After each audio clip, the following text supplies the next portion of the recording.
tujuan berumah tangga itu? Kan? Kalau sekedar hanya untuk menikah, kapan akad, setelah itu ada apa? Setelah itu bagaimana punya aset yang baik, rumah yang cukup megah, ya kendaraan-kendaraan yang memudahkan kehidupan. Setelah itu mau ngapain? Setelah itu mau ngapain? Karena manusia kan terbatas, programnya terbatas, ya, imajinasinya juga terbatas, gambarannya terbatas, rencananya terbatas. Setelah itu mau apa? Kalau Anda ingin mencari jawaban, konsep berumah tangga yang lengkap, bahkan berkelanjutan dengan sifat yang abadi, dari mulai di dunia sampai kemudian kembali kepada Allah sampai di akhiratnya, Anda tidak akan pernah temukan itu kecuali dari bimbingan yang langsung Allah berikan. Karena Allah yang menciptakan kita, Allah tahu kita, Allah yang mengerti tentang kita, dan Allah yang maha memahami serta memberi solusi dari semua desain kehidupan kita dalam keadaan apapun, baik itu single ataupun sudah berumah tangga dan dalam kehidupan yang lebih kompleks. Jadi kalau kita menginginkan konsep kehidupan rumah tangga yang terukur, yang baik, yang kurikulumnya memandu kita mendapatkan kebahagiaan yang sejati, baik di dunia bahkan abadi sampai ke akhirat, nggak akan pernah ditemukan kecuali dari bimbingan Sang Pencipta kita, Allah Subhanahu wa Ta'ala. Karena itu, orang-orang yang mau menjadikan visi kehidupan rumah tangganya yang ditujukan untuk kepentingan ibadah, maka Allah hadirkan ketenangan yang mendamaikan dalam kehidupan rumah tangganya, disebut dengan sakinah. 2. Limpahan materi yang memberikan kenyamanan dalam kehidupan rumah tangga. Cinta dalam bentuk wujud materi. Diberikan kecukupan materi yang melapangkan dia beraktivitas dalam kehidupan rumah tangganya. Disebut dengan mawaddah. Mawaddah. Kemudian, ditanamkan dalam jiwa setiap pasangan itu rasa kasih mendalam yang mengikat keduanya dalam kerukunan dan kebaikan. Ya, bukan berarti tidak ada perbedaan pendapat. Bukan berarti tidak ada, boleh jadi perbedaan-perbedaan yang mungkin melahirkan, ya, satu sisi berbeda, berselisih dalam hal-hal kecil, namun rasa yang ketiga ini, itu yang tetap menyatukan perbedaan-perbedaan itu dan membentengi dari terjadinya persoalan-persoalan yang bahkan memecah kehidupan rumah tangga. Itulah rahmat. Rahmat. Ini dia. Ini poinnya. Ya. Jadi kalau kita satukan ayat ini, bila ditujukan pada ibadah, maka ini kunci dari 3 pintu besar yang isinya adalah sakinah, mawaddah, dan rahmat. Karena itulah ketiga ini yang sering kita singkat dari kata pembukanya menjadi samara, samara, kan? Itu dibuka dengan kata ayat. Kapan samara itu muncul? Setelah ayat. Wa min ayatihi, itu dulu kan? An khalaqalakum min anfusikum azwaja, ya, itu pernikahannya, dipasangkannya itu. Ya, untuk apa? Untuk menaati Allah dengan visi ibadah. Setelah itu apa? Litaskunu ilaiha, baru sakinah datang. Wa ja'ala bainakum mawaddah, baru mawaddah dimudahkan. Wa rahmah, rahmah ditanamkan. Ya, inna fi dzalika laayatil liqaumin yatafakkarun, yaitu kalau Anda mau merenungkan, berpikir yang dalam dulu. Dalami dulu nih, ya kan? Yang menciptakan kita siapa, yang tahu tentang kita siapa, yang mengerti, ya, dan maha memberikan solusi tentang persoalan kehidupan kita siapa, yang mengetahui apa yang terjadi besok siapa, yang mengetahui berketurunan atau tidak berketurunan siapa. Kan kita mengembalikan semua pada Allah. Kalau tahu semua dari Allah, bahkan kita menyimpulkan, bahkan samara pun milik Allah. Ya, bahasa gampangnya kan secara logika sederhana, ya. Kalau sudah tahu punya Allah, maka dekati pemiliknya. Bagaimana? Pemiliknya meminta kita untuk menjalankan kehidupan rumah tangga sesuai dengan pedoman yang dia berikan. Maka renungkan itu. Ya, la ayatil qaumi yatafakkarun, renungkan, tafakkur sampai menemukan kedalamannya. Kalau kita sudah mengerti, sudah memahami, oh iya, bah, begini seharusnya. Maka dengan itu kemudian baru kita turunkan babnya. Baik, teman-teman. Ini ada yang menarik ya, kalau kita mau gali lebih dalam lagi. Contoh misalnya, saya keluarkan satu bab ya, sakinah. Sakinah itu sering diartikan dengan ketenangan, tenang. Ya. Padahal bukan tenang biasa. Tenang itu bahasa Arabnya, setidaknya itu ada beberapa kata. Yang paling populer tuh gini. 1, sakinah. Ya, sakinah. Yang kedua, tuma'ninah. Tuma'ninah. Ya. Ada sakinah, ada tuma'ninah. Saya mau bicara tentang tuma'ninah dulu. Ya. Asalnya dari itma'inna, yatma'indu. Tuma'ninah, ini ketenangan yang dilahirkan dari ibadah. Jadi kalau seseorang telah menunaikan atau sedang bahkan menunaikan ibadah dan merasakan ketenangan dalam hatinya saat sedang beribadah atau telah beribadah, itu disebut dengan tumaninah namanya. Ya, bukankah Anda ketika sudah sholat merasakan ketenangan? Dan latihannya disebut tumaninah. Ruku, kata Nabi, hatta tatma'inna raqi'ah. Atau kama qala Rasulullah SAW. Ruku Anda, jangan dulu bangun sampai merasakan ketenangan dalam ruku. Tenang gitu. Kan? Itu tumaninah namanya. Oke, kalau orang sholatnya itu merasakan kenikmatan, benar caranya. Begitu ruku itu dia baca doa, tenang ke hatinya. Darah mengalir dengan enak, baru dia i'tidal. Ya kan? Hatta ta'tadila qa'imah, sampai tegak. Lalu sujud, hatta tatma'inna sajidah, sampai engkau merasakan ketenangan dalam sujud. Nah, ini tumaninah namanya. Dan ketenangan itu hadirnya dalam apa? Jiwa, dalam nafas kan?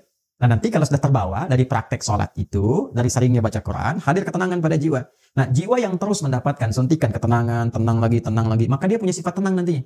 Nah, kalau sudah jadi sifat yang mengikat kepemilikan, maka berubah dari tuma'ninah jadi mutmainnah namanya. An-nafsul mutmainnah. Ini yang menjadikan dia saat pulang pun kepada Allah merasa tenang. Ya, karena ada ketenangan di dunia, kedekatan dengan Allah, pulang pun tenang. Maka dipanggillah dia dengan keadaan pemilik jiwa itu. Ya ayyatuhan nafsul mutmainnah. Quran surah ke-89 ayat 27 itu. Ya. Nah, berbeda dengan sakinah. Kalau sakinah, ya, itu artinya ketenangan yang dilahirkan setelah tuntasnya persoalan dilalui. Ya. Baik. Ada mahasiswa atau pelajar, ujian, ya. Ujian kan belum tenang ya. Ya, makanya disebut minggu tenang itu kadang-kadang kurang tepat dalam konteks di kita ya. Yang kurang tepat itu sebenarnya bukan sistemnya, muridnya. Harusnya kan sebelum masa itu, di waktu-waktu belajar, dia belajar. Cuman kadang-kadang saat belajar main, ya saat harusnya tenang, sudah menguasai di minggu-minggu tenang, apa yang dia lakukan? Dia belajar gitu kan. Baik, baik dari situ kemudian tidak sesuai dengan apa yang kadang-kadang ingin diharapkan. Tapi tidak masalah, kita kembalikan. Bukankah saat ujian itu merasakan tegang, kadang gelisah, ya? Tapi setelah selesai ujiannya, ada ketenangan yang dirasakan. Alhamdulillah selesai, ya. Itu ketenangan yang dihasilkan setelah melalui satu persoalan. Itu disebut dengan sakinah namanya. Jelas? Saya lukiskan lagi. Orang Arab mengatakan begini. Sakanatu syajaratu idza dhahabatir rih. Atau sakanatu safinatu idza dhahabatil amwaj. Ranting pohon itu menjadi tenang ketika angin yang menerpanya itu telah pergi. Atau mereka mengatakan kapal itu menjadi tenang ketika ombak yang menerpanya itu telah pergi. Dan airnya kembali tenang. Nah, ketenangan yang telah melalui perombang-ambingan, diombang-ambingkan ombak, pohon diterpa, naik, turun, kiri, kanan begitu. Setelah kemudian dia tenang lagi, ya, apa yang terjadi? Nah, ketenangan itu disebut dengan sakinah. Dan biasanya kapal yang banyak diuji dengan gelombang, bahkan gelombang besar, dan dia melewati itu menjadikan kapalnya kualitasnya lebih kuat, ya, lebih mudah menghadapi persoalan-persoalan atau bahkan gelombang-gelombang kecil setelahnya. Semakin besar, yang kecil lewat. Ya, demikian pohon. Semakin diterpa anginnya kencang, ya, dia goyang dan dia tertanam kuat, semakin kokoh akarnya. Jadi ketenangan itu bukan sekedar melahirkan ketenangan setelah gelombangnya lewat, tapi setelah itu melahirkan satu kemantapan yang dengan itu bisa mengatasi persoalan-persoalan kecil di kemudian hari atau siap untuk menghadapi tantangan besar di kemudian yang lainnya. Maka itu disebut dengan sakinah. Ketika kehidupan di rumah tangga, yang akan saya sampaikan, disebut dengan sakinah, memberikan kesan kepada kita bahwa bukan berarti di rumah tangga itu akan hampa dari persoalan. Akan selalu ditemukan persoalan. Ini cara memahaminya. Ini kalau tidak dipelajari dulu ini nanti kaget. Bukan berarti tidak ada masalah. Rumah tangga itu pasti ada masalah. Ya, yang paling ideal kan rumah tangganya Rasulullah SAW. Tapi coba lihat, apakah dalam kehidupan rumah tangga Nabi tidak ada masalah? Jangan salah, banyak persoalan, ya kan?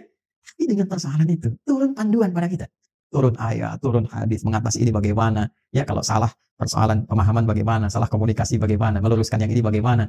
Kalau ingin cari teman cerita ke siapa? Kalau mengadu belum ketemu suami istri ke siapa mengadunya? Ada semuanya. Gitu. Dan pahami ketika Allah menitipkan satu persoalan dalam kehidupan rumah tangga, pada hakikatnya bukan ingin menjadikan kehidupan rumah tangganya bermasalah, tapi Allah ingin memberikan satu ketenangan, kedamaian, ya, yang dihasilkan setelah tuntas persoalan yang dimaksudkan. Makanya kehidupan rumah tangga kan kalau sudah masalahnya tuntas, lebih tenang dari sebelumnya kan? Ya, dan dahsyatnya lebih mengerti tentang sifat-sifat pasangan atau dalam keluarga. Setelah itu punya ilmu yang baru, punya pengetahuan yang baru, masukan yang baru, ilmu yang baru untuk mengatasi tantangan berikutnya. Itu dasarnya. Tapi problemnya begini. Bagaimana cara kita bisa mengatasi persoalan dengan mudah? Dan karena tidak sedikit masalah-masalah kecil di rumah tangga, ya kan, bisa menjadi besar dan menyebabkan persoalan serius ketika, maaf, seseorang tidak mengetahui cara menyelesaikannya. Yang ditampilkan kadang-kadang, ya, boleh jadi egonya. Yang ditampilkan kadang-kadang boleh jadi statusnya, bahkan juga hartanya, kedudukannya, dan sebagainya. Itu bukan solusi, teman-teman. Sepanjang ditampilkan kemampuan kemanusiaannya, maka sifat manusia selalu ingin bertahan dengan apa yang dimilikinya. Soal bicara A, istri bicara B. Ya, ayah bicara A, anak pun bicara B. Demikian seterusnya. Maka yang terbaik adalah kita mesti menanyakan kepada pengatur segalanya. Ini. Ya, maka ketika dikembalikan, sakinah itu kan sifat jiwa. Ya kan? Ketenangan itu kan sifat jiwa. Ingat, ketenangan itu bukan sifat fisik. Ya, pikiran itu biasa. Ya, pikiran itu bekerja terus, berpikir itu terus, nggak berhenti, berpikir. Apa yang memberikan kegelisahan dan ketenangan pada pikiran? Jiwa. Jadi perintahnya di sini semua dalam jiwa kita. Kalau dia gelisah berarti dari nafsu, ya kan? Kalau dia tenang, nyaman berarti dari takwanya. Itu di jiwanya. Jadi pikiran itu normal saja. Dia beraktivitas. Seperti fisik pun diperintahkan. Fisik itu gimana perintah dari pikiran saja. Ya. Nah, apa yang memerintahkan pikiran dan mengisinya untuk mengarahkan apa yang harus dilakukan itu? Maka itu dari jiwa. Maka itu saya sering katakan jiwa yang tenang akan melahirkan pikiran yang cemerlang dan aktivitas yang membahagiakan. Itu poin. Boleh bikin status tuh. Ya. Nah, balik ke sini. Karena ketenangan sifat jiwa. Yang punya jiwa siapa? Yang punya nafas siapa? Allah. Makanya sering kita katakan kan, ya, mengikuti doa Nabi SAW, ya muqallibal qulub, ya tsabbit qulubana ala dinik, lal iman. Hai Allah yang mengetahui keadaan hati kami, kan? Yang membolak-balikan hati, yang memberikan kedamaian pada jiwa, berikan kami kemantapan dalam jiwa kami untuk menaati ketentuanmu, beriman kepadamu, konsisten pada dinmu. Ini poinnya. Nah sekarang bagaimana caranya kita bisa belajar untuk menenangkan jiwa sebelum menghadapi persoalannya? Ini poin besarnya. Jadi ada orang-orang tertentu yang Allah berikan ketenangan paripurna dalam jiwanya, sehingga ketika dihadapkan pada masalah itu, dia bisa menyaring persoalannya, menjadikannya lebih kecil. Dan yang paling dahsyat, jadi ikan masalahnya sebelum dihadapi. Bukan gak punya masalah. Boleh jadi masalah yang sama bagi orang lain besar, bagi dia tinggal senyum selesai. Itu poinnya. Jadi bukan gak punya masalah. Masalah dia ada. Cuma dikecilkan oleh Allah kadarnya, sehingga dengan kelapangan hatinya, itu menjadi kecil. Kalau Anda punya cawan, teman-teman. Ya, cawannya besar. Apa saja Anda bisa masukkan. Dan jadi kecil di situ. Tapi kalau cawannya kecil, ya, yang kecil pun jadi besar. Garam sedikit itu asin semua. Nah, ada orang-orang yang jiwanya dilapangkan oleh Allah. Sehingga ketika dia menghadapi satu persoalan, perbedaan dengan pasangannya misalnya, ya kan? Melihat keadaan anak dan sebagainya, dia bisa melihat dengan hikmah. Allah lapangkan keadaan hatinya. Kenapa begini? Dia nggak langsung simpulkan, langsung keluar ini, dilihat dulu, dia bersikap dulu. Lapangan jiwa, ini mahal. Dan ini tidak mungkin bisa didapatkan, kecuali lewat skema ibadah. Sini. Menghambat. Ya. Nah, semua kumpulan nilai-nilai ibadah kita dalam rangka mendekat kepada Allah, saya sering ingatkan, itu disebut dengan takwa namanya. Ya? Takwa itu kan gabungan antara iman dengan amal soleh. Ya kan? Iman itu kan pekerjaan hati dalam jiwa. Amal soleh implementasinya. Digabungkan jadi takwa. Seseorang yang membangun kehidupan rumah tangganya dengan nilai-nilai ketakwaan. Dia bangun dengan takwa. Dia jaga sholatnya. Diwasiatkan pada istrinya sekalipun keluar tetap jaga sholat. Anak-anak pastikan sholat. Hidupkan rumah dengan Al-Quran. Dekati Allah Subhanahu Wa Taala. Banyakin zikir. Bisa. Itu akan beda suasana rumahnya. Demi Allah saya katakan. Anda kalau nggak percaya silahkan.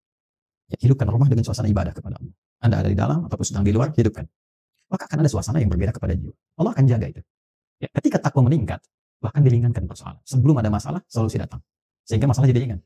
Itu yang dimaksud Quran, surah ke-65, di akhir ayat kedua. At-Talaq, ayat kedua.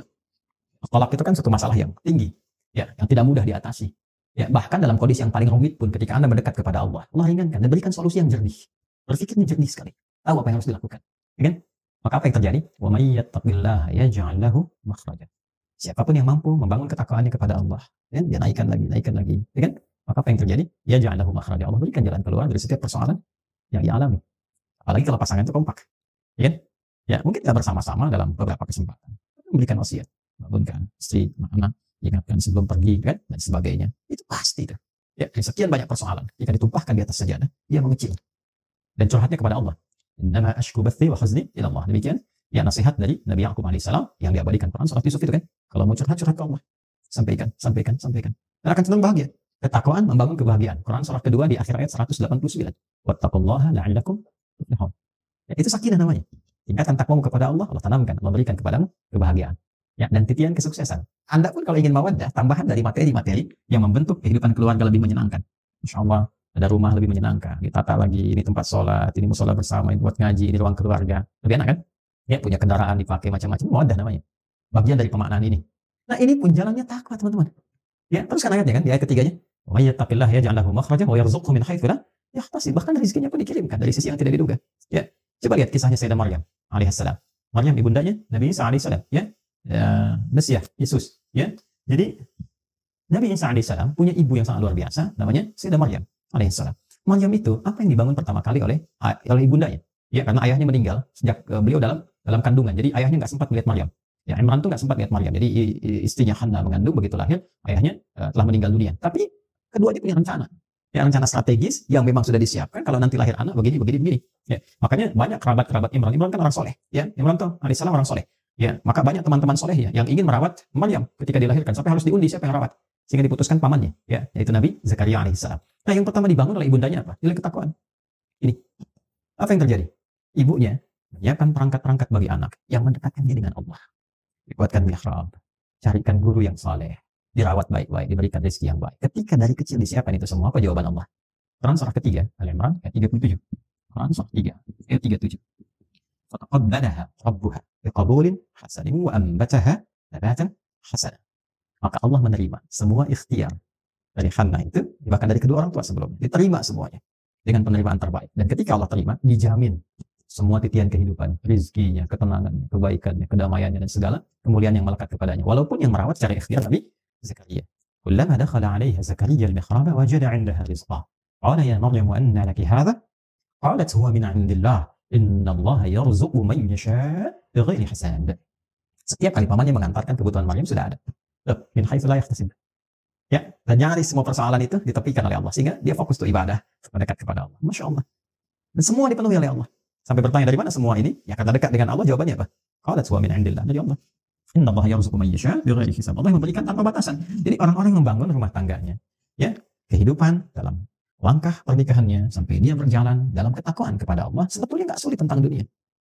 Gitu. Jadi mohon maaf nih kalau dengan kalimat ini barangkali kurang menyenangkan, ya kan? Kalau ada persoalan yang tidak pernah tuntas, padahal mungkin secara materi tercukupi, ya kan? Masya Allah, kedudukan tinggi, tapi tidak tuntas nih. Boleh jadi yang dibutuhkan tuh bukan harta, bukan tingginya kedudukan Anda, yang dibutuhkan ketakwaan Anda kepada Allah. Itu saja. Ya, menyadari bahwa pernikahan ini adalah bagian dari amanat Allah Subhanahu wa taala. Rumah tangga ini amanah, setiap amanat dipertanggungjawabkan di hadapan Allah Subhanahu wa taala.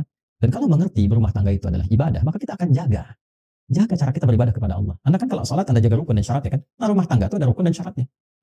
Kan waktu mau nikah kan ada, rukunnya ada, akad itu kan syaratnya juga ada kan. Hah? Bukan cuma mahar kan, ada 2 saksi itu kan. Nah, kemudian juga ijab kabul dan sebagainya. Itu kan terpenuhi. Nah, itu pembukanya. Ya kan? Dalam perjalanannya pun itu harus dijaga. Karena kalau memahami pernikahan itu sebagai ibadah kepada Allah, maka dijaga cara kita ibadah. Jaga, jangan sampai ya terkena sesuatu yang kotor atau langgar ketentuan ibadah. Nah, ini kalau dipertahankan, maka apa yang terjadi? Allah anugerahkan segala kemuliaan untuk mengabadikan kehidupan keluarga ini sampai dengan kehidupan di akhirat. Ya, kalau kita baca Quran surah ke-52 misalnya ayat 21, Allah tegaskan di situ walladzina amanu wattaba'athum dzurriyyatuhum biimanin alhaqna bihim dzurriyyatahum wa ma alatnahum min 'amalihim min syai' kullu imrin bima kasaba rahin. Dan para orang tua yang beriman itu menjaga iman. Jadi berkeluarga itu dengan imannya. Ya bukan cuma dengan hartanya. Kalau dengan harta ya banyak bisa begitu, ya kan? Berkeluarga itu dengan imannya. Lalu iman diimplementasikan dalam bentuk amal saleh. Amal saleh suami pada istri dalam bersikap. Ashiruhunna bil ma'ruf, surah keempat ayat 19. Demikian sebaliknya dengan anak-anak dan sebaliknya. Maka apa yang terjadi? Kalau orang tua mampu begitu, diwarisi oleh anak demikian, diniatkan karena imannya, maka mereka akan dipertemukan kembali di satu tempat di surga. Alhaqna bihim dzurriyyatahum, satu keluarga besar. Wa ma alatnahum min 'amalihim min syai'. Dan semua kegiatan berkeluarga itu dinilai langsung oleh Allah untuk mewujudkan pertemuan itu. Karena dilakukan dengan iman, maka jadi ibadah.